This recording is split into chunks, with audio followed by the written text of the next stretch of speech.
أعوذ بالله من الشيطان الرجيم. بسم الله الرحمن الرحيم. الحمد لله رب العالمين، والصلاة والسلام على رسول الله. اللهم علمنا ما ينفعنا وانفعنا بما علمتنا وزدنا علما وإيمانا وفقها في الدين. اللهم لا سهل إلا ما جعلته سهلا وتجعل الحزن إذا شئت سهلا يا رب العالمين. So this is a commentary of the 19th hadith of the 40th hadith of Imam An-Nawawi. Who want to read?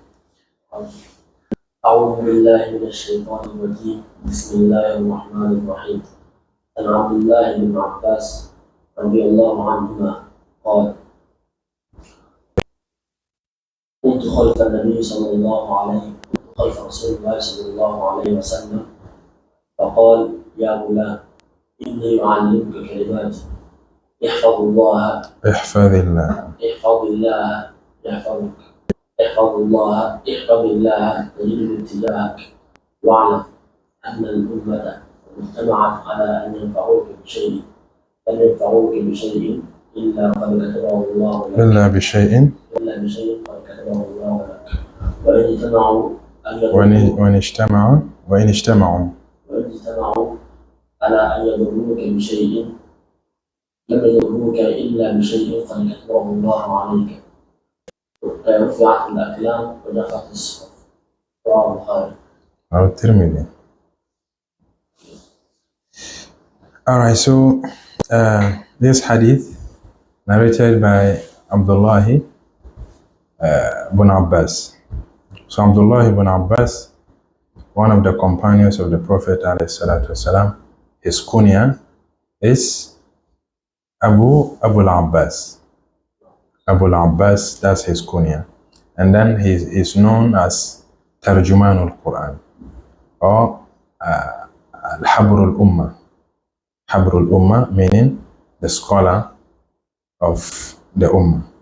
Tarjuman al-Quran also the scholar of Quran. Right? So this companion was born 3 years before the hijrah of the Prophet ﷺ. Right? So meaning he was born in the 10th year of what? Of Nubuwwah. 10th year after the Prophet received the revelation. Meaning he was born in Mecca. So 3 years before the hijrah of the Prophet. Right? So meaning he was born in the 10th year in Mecca, right? So, and the 10th year, what happened? Do you know what happened in the 10th year? What happened in the 10th year? The 10th year, that's when Abu Talib died. Okay. So that year was a very sad year. Yeah, so imagine this young companion, this companion was born in that year. And then when his mother put to bed, she took him to the Prophet ﷺ. So the Prophet called the azan. He read the azan in his right ear, and then he also read the iqama in his left ear, and then prayed for him. Right, so he received the prayer of the Prophet ﷺ at that stage of his life, and then he saw Jibril twice. He saw Jibril twice, and the Prophet ﷺ also prayed for him several times. Right? He prayed for him. He said, Allahumma faqihu fi din wa allimhu at-ta'wil. Oh Allah, grant him the understanding of the religion and also deep understanding of the Quran, meaning the explanation of the Quran. So, I mean, it is established that there's no one among the companions who is well-versed, more knowledgeable in the Quran than Ibn Abbas. If you remember, there was a companion, we discussed his biography, and we said that the companion said, he said that if he knew anyone more knowledgeable than him in Quran, he would have gone to him to learn. There's a companion who said that. I don't know whether you remember. Do you remember? So what's the name of the companion? You remember the statement, but you don't remember the companion. All right, so that's Abdullah ibn Mas'ud, right? Abdullah ibn Mas'ud. So, yeah, and then that's true. Now, Abdullah ibn Mas'ud, don't forget we said he was among the early companions, was it the fourth or, yeah, so to embrace Islam. He was among the early Muslims, those who embraced Islam. And then he was also well versed, more knowledgeable in the Quran. And then he recited, or he had 30 chapters of the Quran from the Prophet ﷺ direct. And then the Prophet ﷺ requested from him to recite the Quran to him. Right? So he's known for that. Okay, so he said that, and then that's the fact. Right? Why? Because Ibn Mas'ud, look at when he embraced Islam, right? So he was an adult when he embraced Islam, and then also accompanied the Prophet till his death. And then look at when Ibn Abbas was born. Ibn Abbas was born in the 10th year of what? Of Nubuwah, right? So meaning Ibn Mas'ud has been with the Prophet for 10 years learning the Quran and Islam. Right? And then he also accompanied the Prophet in Medina. So he started learning the Quran. Ibn Abbas was not even yet born. Right? And then he also accompanied the Prophet before Ibn Abbas also started learning the Quran and then Islam. Right? So he is well versed before Abdullah ibn Abbas. Okay? And then when Abdullah ibn Abbas got to his peak, Abdullah ibn Mas'ud was not there. He's already dead. Right? So because Abdullah ibn Mas'ud died in the year 32. Right? And Abdullah ibn Mas'ud died in the year 32. And Abdullah ibn Abbas died in the year 68. 72 is Abdullah ibn Umar. 68, Abdullah ibn Abbas. So you can see the difference. So Abdullah ibn Abbas was there serving the Ummah for more than 30 years after the death of Abdullah ibn Mas'ud. You get it? So when he said that, of course, there was no one more knowledgeable than him in the Quran. Right? So that was a fact. So when we say Abdullah ibn Abbas is more knowledgeable, also knowledgeable in the Quran, and then also especially in the meaning or the interpretation of the Quran, right? He's well established, and because of the prayer of the Prophet ﷺ. And then the Prophet also prayed for him, and he praised him. He said, Ni'ma tarjuman al-Quran ant. Right? What a best of excellent interpreter of the Quran. He was praising Abdullah ibn Abbas. You get it? And then also Abdullah ibn Mas'ud was praised by the Prophet ﷺ. But just here I want you to understand the two statements, that there's no contradiction in these two statements. And Abdullah ibn there's a very interesting story in the life of Abdullah ibn Abbas. Abdullah ibn Abbas, he had a friend, right? When he was growing up, he had a friend. So after the death of the Prophet, the elder Sahabas were there in Medina. So at the time he was young. So he was born in the year, in the 10th year in Mecca, right? So 3 years after Hijrah. And then the Prophet died in the 11th year after Hijrah. So meaning the Prophet lived for 10 years in Medina. So meaning he has accompanied the Prophet for, let's say, 13 years or 10 years. Because 3 years he was young and all. You get it? So when he was growing, meaning the Prophet died when he was how many years? 13 years. So 13 years, at that time, of course, he has started learning the Quran, and then also maybe has mastered some things in the religion.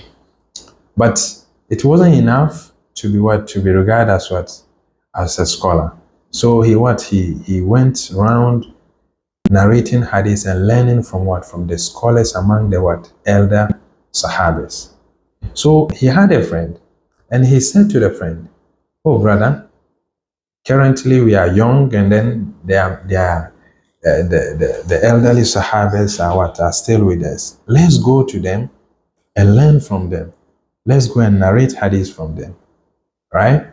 So, and then the friends said to him, "So do you think that there's a day that you will be needed?" Or he said that, "Do you think you will be needed, or your knowledge will be needed?" So the friend was looking at the number of elderly Sahabas around. That time, of course, Abu Huraira was there, Abu Bakr, Umar, Uthman, Ali, Muaz, bin Jabal, Muawiyah. All these are elderly Sahabas, and then also they are knowledgeable. So he was looking at, okay, look at your age, look at these people, and then their rank in the religion, and then their position in the religion. Do you think you will be needed at all? So Abdullah ibn Abbas did not listen to him. So he went to the elderly Sahabas and narrated hadith until it got to the Khilafah of Umar.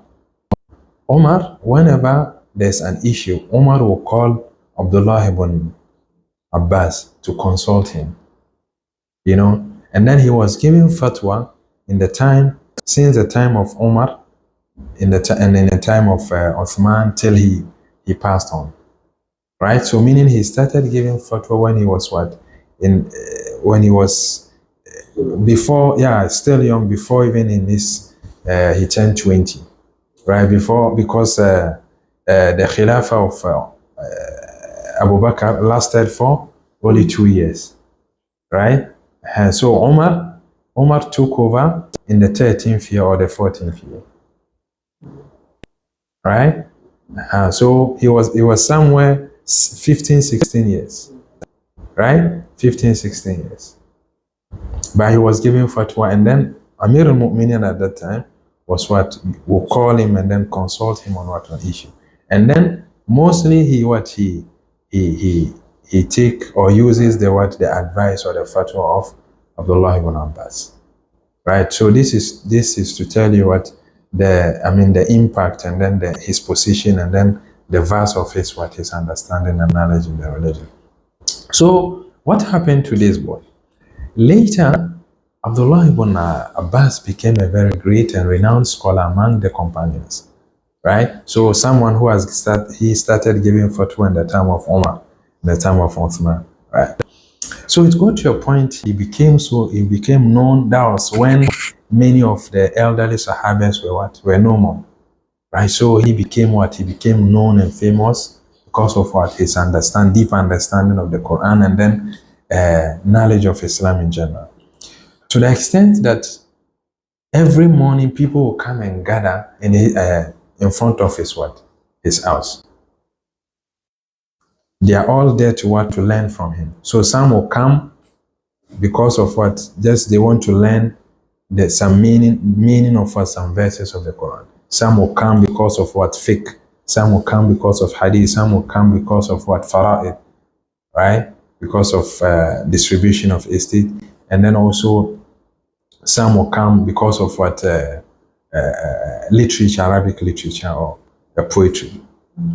So, and then he will call all of them one after the other. So one day, this friend of Abdullah ibn Abbas, who discouraged Ibn Abbas some years ago, he was passing by his house. Abdullah ibn Abbas's house. And then he saw people gathered there, and he was asking, who are those? What are they doing there? And then he was told that these are all these people gathered here because of they came to Abdullah ibn Abbas to acquire knowledge from him. There he regretted his decision, right? Because he was feeling, okay, look at the scholars that we have at this time, the Sahabas and all that. When will you be needed at all? Right? When will you be needed? Right? So he what? And then he regretted, and then there was nothing he could do. Right? So, and Abdullah ibn Abbas also is one of the leading hadith narrators. Aside him being versed in what in the interpretation of the Quran, he's also well versed in what in the knowledge of hadith, because he's one of what the 7 leading hadith narrators. There are 7 leading hadith narrators, and then the one on top of the list is Abu Huraira, who narrated more than 5,000 hadith. And then this Abdullah ibn Abbas narrated 1,660 hadith. Yeah, 1,660 hadith. So that's Abdullah ibn Abbas. He died in the year 68. So he narrated this hadith, right? He narrated hadith, and then he said, كنت خلف النبي صلى الله عليه وسلم يوما. I was behind the Prophet عليه الصلاة والسلام one day. Right? Meaning behind him how? The Prophet was riding and he was what? Sitting behind the Prophet عليه الصلاة والسلام. Once the Prophet was riding a horse or a camel or a donkey. And then the Prophet said to him, Ya Ghulam, inni u'allimuka kalimat. He said, Ya Ghulam, oh little boy, oh boy. Right? So the word Ghulam, you use it for what? For boy child, right? Ghulam, right? But an adult, you don't call an adult Ghulam, right? So he was young. We said how old was Ibn Abbas when the Prophet died? He was 13. So this advice the Prophet might have said it when he was somewhere 10 or 9. You get it? So he said to him, Ya Ghulam, inni u'allimuka kalimat. I want to teach you, or I want to advise you, or I want to have some words of advice with you. I want to give you admonition, right? A short one. So he said kalimat. Kalimat here means words, but here meaning words of what? Advice. I want to advise you. And then also, look at the age of Abdullah ibn Abbas at that time. And then look at also the content of the advice that the Prophet will give it to him. So the Prophet first, he got his attention by what? Addressing him, Ya Ghulam. Right. So the word Ya Ghulam, it shows what? It shows respect. Right? It shows respect. Ya Ghulam. Right? It shows affection and also respect. And also he did that to what? To get his attention. Right? So Ya Ghulam, inni u'allimuka kalimat. I want to advise or have a words of what? Advice with you. Inni u'allimuka kalimat. Ihfadhillaha yahfadhak. Inni u'allimuka kalimat. And then he said to him, Ihfadhillaha yahfadhak. Ihfadhillaha yahfadhak. Be mindful of the limits of Allah. Be mindful of Allah, and then He will protect you. Ihfadhillaha yahfadhak. Be mindful of Allah, and He will protect you. So meaning here, literally he said to him, be mindful, meaning observe the obligation, or maybe be mindful of the limits of Allah subhanahu wa ta'ala. So here he's telling him that, oh young boy, fear Allah, and then do all that Allah asks you to do, and stay away from what? All that Allah has prohibited. Because when you do that, you've been you are mindful of the limits of Allah. Because this is the only thing. Do what Allah asks you to do and stay away from what? From prohibitions. احفظ الله يحفظك. So be mindful of Allah. Meaning, do what Allah asks you to do and stay away from what? From what Allah has what prohibited. So this is it. So here, Allah what? Allah will protect you. Meaning, when you do what Allah asks you to do and stay away from what Allah asks you what?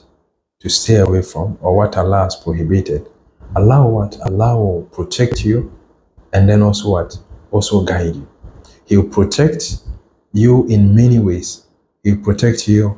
He will protect your health. He will protect your senses. He will protect your health, your wealth, and then also your offspring. Allah will protect you in what? In many ways. So here he's telling him what? Have the fear of Allah, the taqwa of Allah, and what? Allah will protect you. So this protection, Allah has given us example of this protection in several places in what? In the glorious Quran. Look at the story of Musa alayhi salatu wasalam. Look at the story of Maryam alayha salam, and look at also the story of what transpired between Khadir and Musa. When you look at Maryam, the story of Maryam, Musa, for instance, Musa was from a noble family. His father was a pious man. And then also Maryam alayhi salam, both her mother, both her parents were pious, right? Her parents were pious. So you could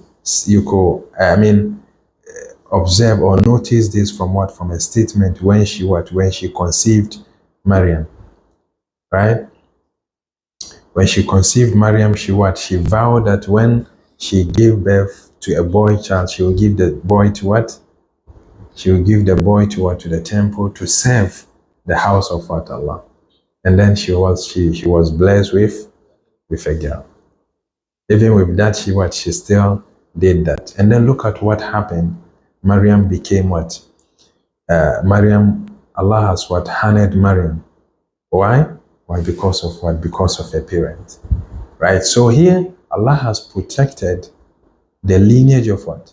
Of the parent of Maryam. Right? Because they were pious, they were mindful of Allah. And then also, when there are three things that transpired in the story of Musa and Khadir. Right? Musa and Khadir. The third one was what? فانطلق حتى إذا أتيا أهل قرية استطعما أهلها فأبوا أن يضيفوهما فوجدا فيها جدارا يريد أن ينقض فأقام قال لو شئت لاتخذت عليه أجرا. Right, so here the third one was when they got to a city, they saw a wall. They requested from the people to entertain them, to host them, right? But they refused. And then they saw a wall was about to fall, and then Khadir repaired the wall. So later he explained to him that this wall he repaired it. Why? Because there was a treasure that belongs to an orphans, right? And if he should allow the wall to fall, people will take the treasure away, right? And then he did that. Why? Because the parent of those orphans were good people, were pious people, were righteous people. So Allah protected their wealth and then the wealth of their children. Why? Because they were They were mindful of Allah. Right? They were mindful of Allah. And Allah also said, فَلْيَخْشَ الَّذِينَ لَوْ تَرَكُوا مِنْ خَلْفِهِمْ ذُرِّيَّةً ضِعَافًا خَافُوا عَلَيْهِمْ فَلْيَتَّقُوا اللَّهَ وَلْيَقُولُوا قَوْلًا سَدِيدًا. So for those who fear their lineage after their death, they should They should be mindful of Allah and say nothing but good. Right? So here, when you are mindful of Allah and you are just in your statement, and in your actions. What happened? Allah will protect you and protect your what? Protect your lineage. So here, how do Allah protect you? Allah will protect you in your life and after your death. So after your death, He'll protect your wealth, your children, your grandchildren as well. And then also in your life, He'll protect your senses, right? Your sight, your reasoning, your health, and all that, right? Because when you fear Allah, meaning you don't use these senses to what? To act contrary to what? His action, His commandment, right? So meaning Allah what? Allah will protect it for you when you what? When you grow old. So scholars used to what? Used to worship Allah more than they want to. Why? Because of their children. Because there's a renowned scholar by the name Sa'id ibn al-Musayyib. He said, Azidu salati li ajlik. He was telling his what? His son that he will increase the number of voluntary prayers that he do because of the son. For Allah to what? To protect the son after his death. Right? So, احفظ الله يحفظك. احفظ الله تجده تجاهك. And then be mindful of Allah, fear Allah, and you what? His assistance will come to you whenever you need it. Right? So when you fear Allah and you are what? You are in dire need of Allah, Allah will what? Allah will assist you. Allah will be there for you. But if you don't fear Allah and you are in need of Allah, do you think Allah will be there for you? You get it. So that's it. So when you don't fear Allah and then something happened to you, it's as a result of what? Of your actions. But that doesn't mean that when you call upon Allah, Allah will not help you. You understand? But Allah will be there for someone who was what? Who was mindful of Him. You get it? Tajiruhu tujahak. So that's why when you fear Allah, you will see that everything is moving on well for you. Everything will be moving on well for you. There are places where you think there are many kind of barrier. There are many difficulties, but you will go and then find everything easy and simple, right? So this is one of the fruit of the fear of Allah. احفظ الله تجده تجاهك. إذا سألت فاسأل الله. When you ask, when you have a need and you want to ask Allah. إذا سألت فاسأل الله. So إذا سألت فاسأل الله. So here he's teaching Abdullah ibn Mas'ud to what? To be self-dependent and should depend on no one but Allah subhanahu wa ta'ala. Right? So when you are self-dependent, right? When you are self-dependent and you depend on no one except Allah, you what? You'll be respected. Right? You'll be respected. So now, he said to him, إِذَا سَأَلْتَ فَاسْأَلِ اللَّهِ. When you have a need, when there's a need to ask something, ask Allah. Right? So here, it could mean two things. So, of course, things that no one has the power to do but Allah, don't ask anyone. Ask Allah subhanahu wa ta'ala. Right? But if it's something that you need, that Allah has the power to do it, and also His creation has the power to do it, you depend on Allah subhanahu wa ta'ala and then ask or seek assistance from what? From the creation. You get it? So this also a very good credal principle. You know, you depend solely on Allah subhanahu wa ta'ala. Right? You depend on what? On Allah subhanahu wa ta'ala. And you stay away from what people, the possessions of people. Right? Because when you do that, you will protect your dignity and your what? And your iman. Because when you are not content and you are dependent on people and greedy of people's possession, you lose your dignity, you lose your iman, and also you lose respect. And people will not like you. Remember the man who came to the Prophet والسلام, and said to the Prophet, Ya Rasulallah, dullani ala amalin idha amiltuhu ahabbani Allahu wa ahabbani nas. What did he say to him? What did he say to him? And you should not, you should know what you should not be interested in the knowledge of others or what who possess. And also leave and don't be interested in this world.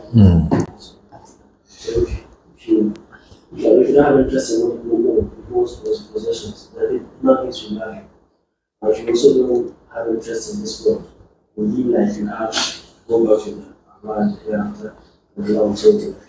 Yeah. So here he said, the Prophet said, alayhi salatu wasalam, izhad fi dunya, yuhibbaka Allah. Wazhad fi ma inda nas, yuhibbaka nas. He said, take the love of this world, the material world, in your heart. Take it from your heart. Meaning, don't acquire things for the love of the dunya. Right? There are things that we need. Acquire them. There are things that we want. Acquire them. But not because you want to live longer in this world, or because you want to, because of your love for it. You know, because there's a difference between acquiring something that you need and you want because it's what it's a luxury. And then there's also a difference between acquiring them because of your love for them. Now, when you're acquiring it because of your love for these things, what happens is that there's nothing that you can't do to acquire it. Do you get it? But if you are doing it because it's a necessity or because it's a luxury that as a human you like or you want or you need, this you will take your time to acquire it through the legal means. You get it? But if you want it, if you love it, or you want to acquire it because of your love for it, you acquire it by all means. You get it? You understand that how? So he said to him, izhad fi dunya, yuhibbaka Allah.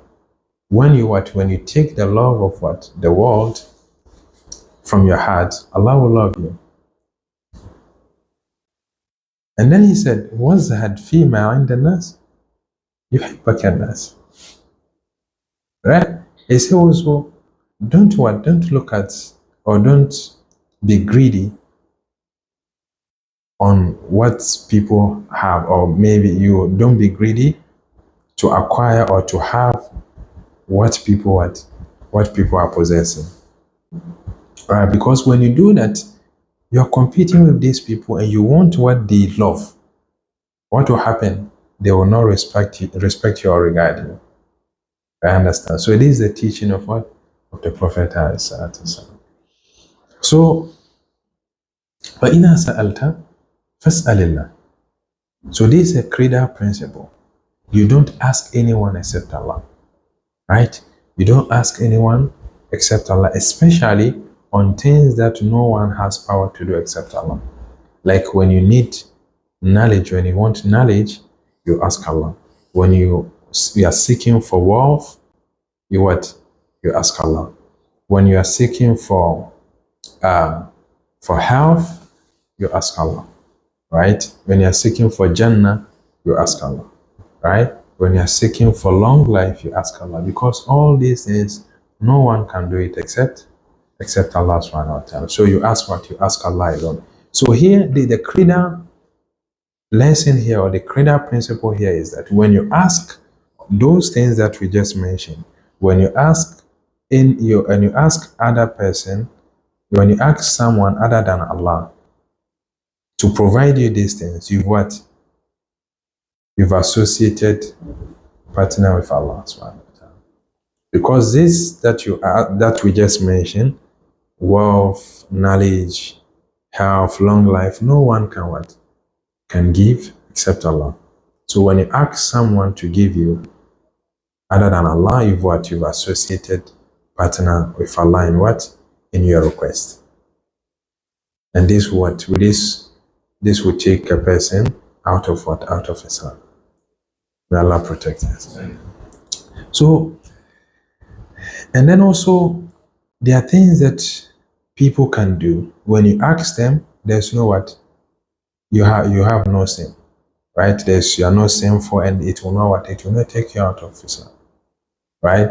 Like maybe you know someone, and then you want the person to give you a reference so that you could be accepted somewhere, either in a university or in a school or at a workplace or something. This is something that someone, what, human being can do. You get it? So you request, but you don't depend on the person. You depend on Allah. Pray to Allah. Then you what? So asking the person is what? Taking what? The means to achieve what you want. You get it? But when the success come, you what? You show gratitude to Allah subhanahu wa ta'ala, and what? Show appreciation to what? To the person who made it possible for you. You get it? You don't say you depend on Allah, so you thank Allah and then leave the person who what? No, you don't do that. Because the Prophet said, Man sana ilaykum ma'rufan fakafi'uhu. Whoever does good to you, pay the person back. فَإِن لَمْ تَجِدُوا فَادْعُوا لَهُ. But if you can't pay the person back, be what? Pray for the person. Right? Pray for the person. So when someone does something good to you, what? You try to pay the person back, or if you can't, then you pray for the person. And also, you also what? Thank the person, as the Prophet said. مَنْ لَمْ يَشْكُرُ النَّاسِ لَا يَشْكُرُ اللَّهِ. The person who don't thank his fellow humans, he can also what? He can be grateful to Allah.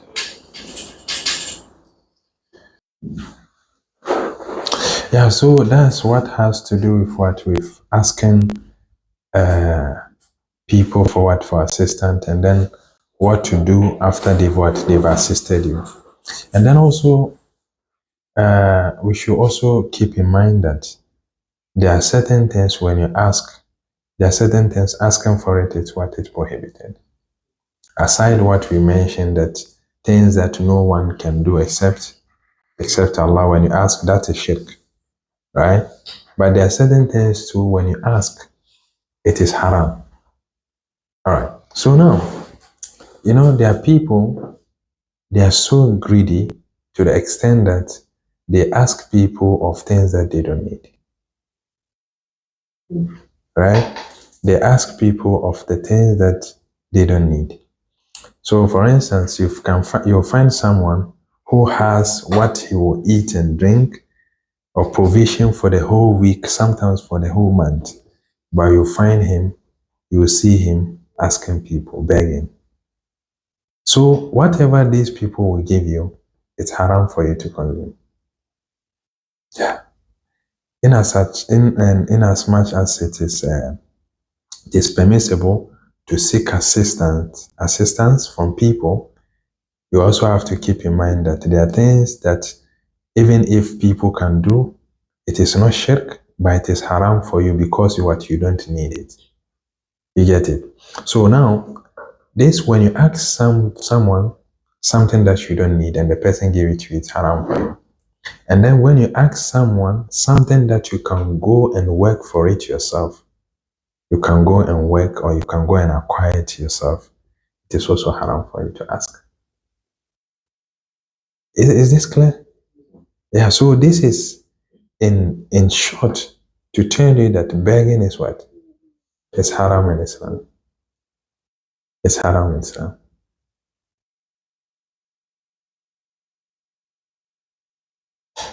The Prophet said, لا يحل الصدقة لغني ولا ذي مرة. He said, sadaqah or charity is not what? It's not halal for what? For the rich person, and for what? For someone who is fit to work. Someone who is not handicapped, who is not disabled. Sadaqah is haram for them. You get it? So you can ask people when you are in need, when you can when you can't go and then what? Acquire it yourself. You get it? But if you can go and acquire it yourself, asking people, it becomes what? Haram. Exactly. So, فإذا سألت فاسأل الله وإذا استعنت فاستعن بالله. The first one was when you have a need. There's a need to ask Allah. And then وإذا استعنت, when there's the need to seek for assistance, seek assistance and help from Allah subhanahu wa ta'ala. You understand? But also, of course, if it still also cut across what we said, asking people. So if it's assistance that no one can give except Allah, it's not right for you to what? It is not permissible for you to ask what? Humans. You understand? But if it's some assistance that people can do, and then you are also qualified to what? To take that assistance, then it's what? It's permissible for you. Right?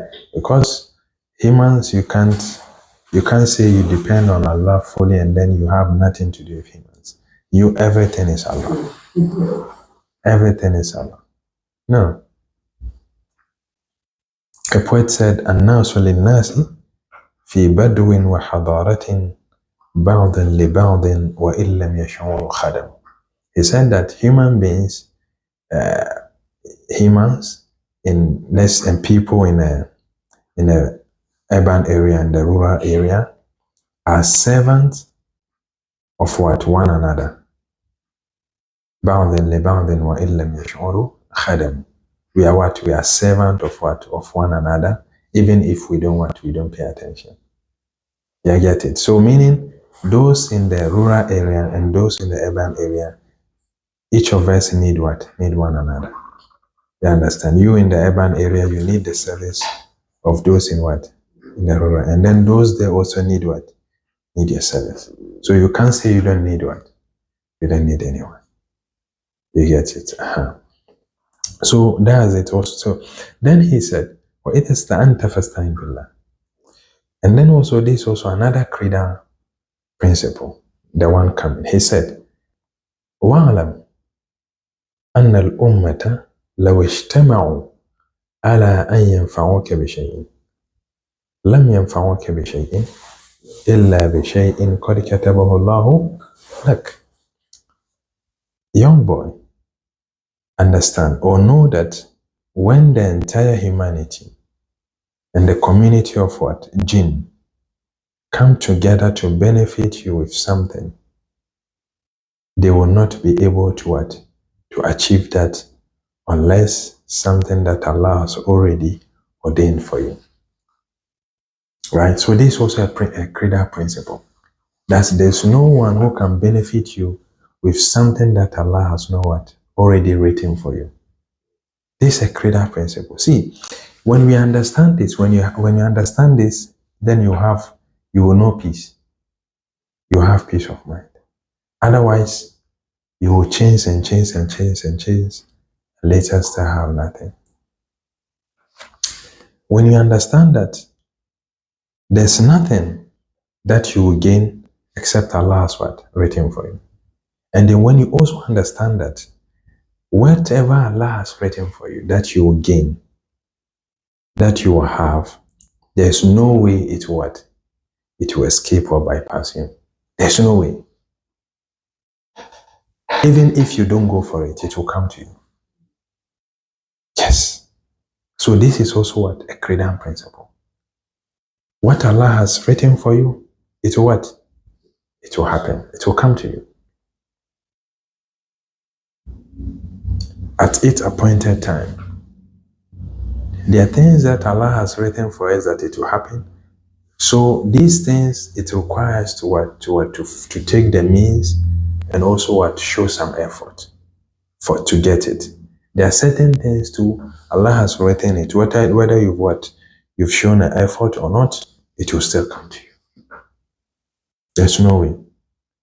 So this is to tell this is a very good credal principle. If you understand it, you will envy no one.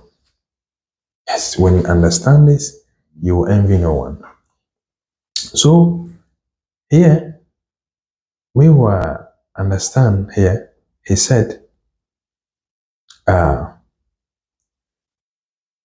when the entire humanity come together, when the entire creation come together to give you something, to benefit you with something that Allah has not written for you, there's no way you will get it.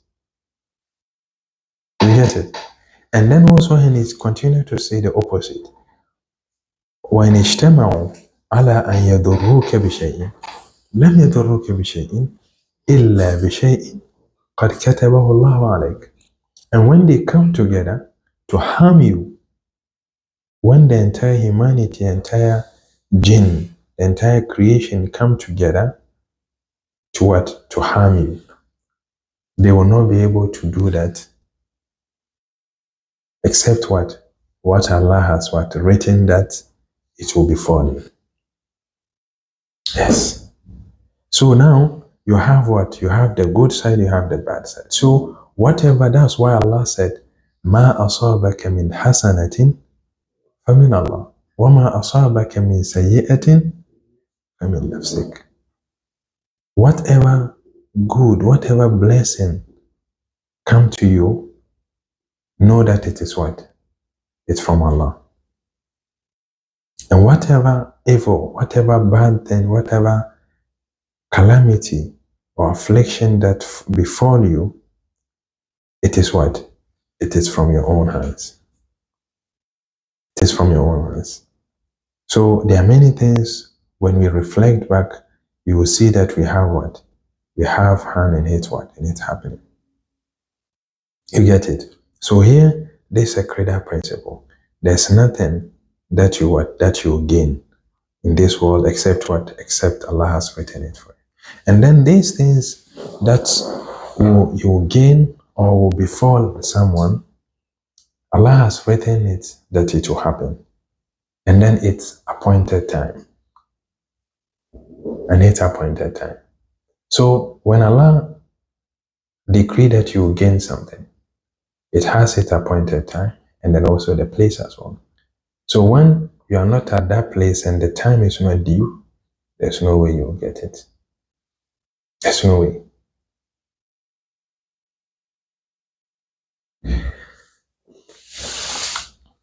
So a poet said, لا تعجلن فليس الرزق بالعجل. الرزق في اللوح مكتوب مع العجل. فلو صبرنا لكان الرزق يطلبنا. لكنه خلق الإنسان من عجل. He said, لا تعجلن, do not be in haste what? To accumulate wealth. Because your rush or you being in haste will not what? Will not make you accumulate what you want.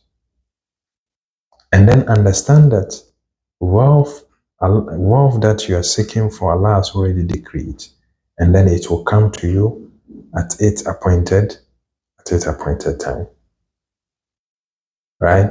So these are credal principles. When we understand it, we will really have peace. And then a poet also said, دع المقادير تجري في أئنتها ولا تبيتن إلا خالي البال. He said, let decree take it what? Its due course. When you do that, you have what? You have what? A good sleep at night. You have what? A peace of mind. ولا تبيتن إلا خالي البال. You will sleep with what? With no thoughts, without having a lot to what? To endure or to think. Right? So these are credal principles that we can take from this hadith. And then there's another narration of this hadith that said, the part of the hadith said, تعرف إلى الله في الرخاء يعرفك في الشدة.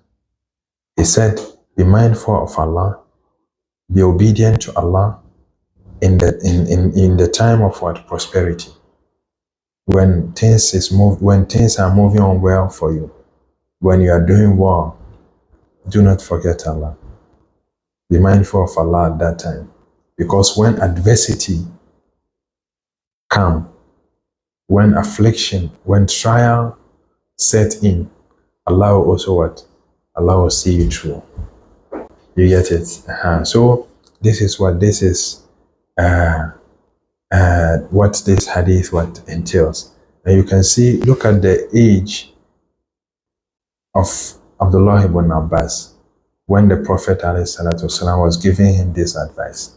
And then this is a life lesson, right? This is a life lesson to Ibn Abbas and to all of us, right? So this teaches us to be content, to believe in Allah, to be mindful of Allah, and also to believe in what? In creed, in qadar.